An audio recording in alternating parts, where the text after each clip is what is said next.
ကိုထိလိုက်တာနဲ့အိပ်ပျော်သွားအောင်ဘယ်လိုလုပ်မလဲအိတ်ချလိုက်တာနဲ့အိပ်ပျော်သွားအောင်ဘယ်လိုလုပ်မလဲတဲ့ညီမလေးကမေးထားတယ်လုပ်ရမယ့်အရာ၃ချက်ရှိတယ်နံပါတ်1ချက်ကစာကေရီယန်ရက်တန်ကိုမှန်အောင်လုပ်ရမှာခန္ဓာကိုယ်ရဲ့အတွင်းထဲမှာဇီဝနာရီဆိုတာရှိတယ်အဲ့အရာကဒီချိန်အိပ်မယ်ဒီချိန်ထမယ်ဆိုပြီးတော့တသက်တဲ့သူကတခါတည်းလှုပ်ပေးထားတာအဲ့အတွက်10နာရီရောက်ပြီဆိုတော့အိပ်ဖို့မနဲ့နိုးလာတာနဲ့6နာရီဆိုတော့တက်နဲ့တက်နဲ့ဆိုရင်အလန်းတောင်မလိုပဲနဲ့တန်းပြီးနိုးတဲ့အကျင့်ရှိတဲ့သူတွေကစာကေရီယန်ရက်တန်မှန်တာလို့ဖြစ်တယ်အဲ့အတွက်ကိုယ့်ရဲ့စာကေရီယန်ရက်တန်ကိုမှန်ဖို့အတွက်ပြန်လဲပြီးတော့လေ့ကျင့်ရမယ်အဲ့အတွက်ကိုက17နာရီအိပ်ပါလား10နာရီအိပ်ပါလားအတိအကျထားပေးအဲ့ဒီအချိန်ရောက်အိပ်မနဲ့6နာရီထားဖို့အတွက်အလန်းပေးထားတယ်အလန်းပေးပြီးဆိုအေးအိပ်လိုက်ပါအောင်မယ်ဆိုပြီးတော့စွန့်မလုံးနဲ့တစ်ခါတည်းတန်းထနော်အဲ့လိုပုံစံမျိုးလှုပ်ချင်းအားဖြင့်ကိုဒီစာကေရီယန်ရက်တန်မှန်သွားမယ်โอเคနံပါတ်2အချက်အိတ်ခါနီးမှာ heavy meals တွေဖြစ်တဲ့အစားအသောက်တွေအများကြီးမစားပါနဲ့။ဘာကြောင့်လဲဆိုရင်ဒီလိုအစားအသောက်တွေအများကြီးခန္ဓာကိုယ်ထည့်လိုက်တဲ့အခါမှာခန္ဓာကိုယ်ကလေအစာချေစနစ်ကိုလုံးရပြီ။လူကဘလောက်အိတ်ချအဲ့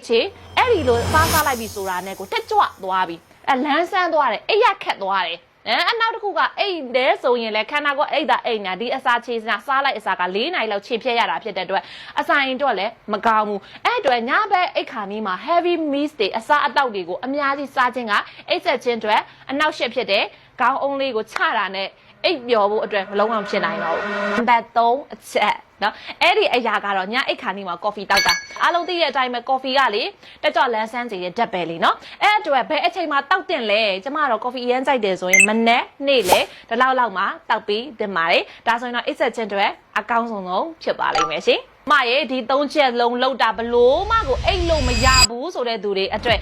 ဆိုရင်တော့ဖြည့်တင်းတဲ့အရာတစ်ခုရှိပါတယ်အဲ့ဒါကတော့မက်ဂနီဆီယမ်ပါရှင်မက်ဂနီဆီယမ်ဒီကြွက်သားလေးကိုဖြည့်လျှော့ပြီးတော့အိတ်ဆက်စေတယ်အော်တခါလေမျက်လုံးလေးကိုဆေးပြီးတော့အိတ်ချင်စိတ်ကိုပေါက်တာအဲ့ဒီအခါကျတော့စကြောတက်ပြီးတော့အိတ်မပျော်တဲ့သူတွေဟော်မုန်းကမပြပြီးအိတ်မပျော်တဲ့သူတွေနော်နောက်တစ်ခုကကျစီးချိုတက်ပြီးအိတ်မပျော်တဲ့သူတွေစိတ်ဖိစီးမှုများပြီးအိတ်မပျော်တဲ့သူတွေ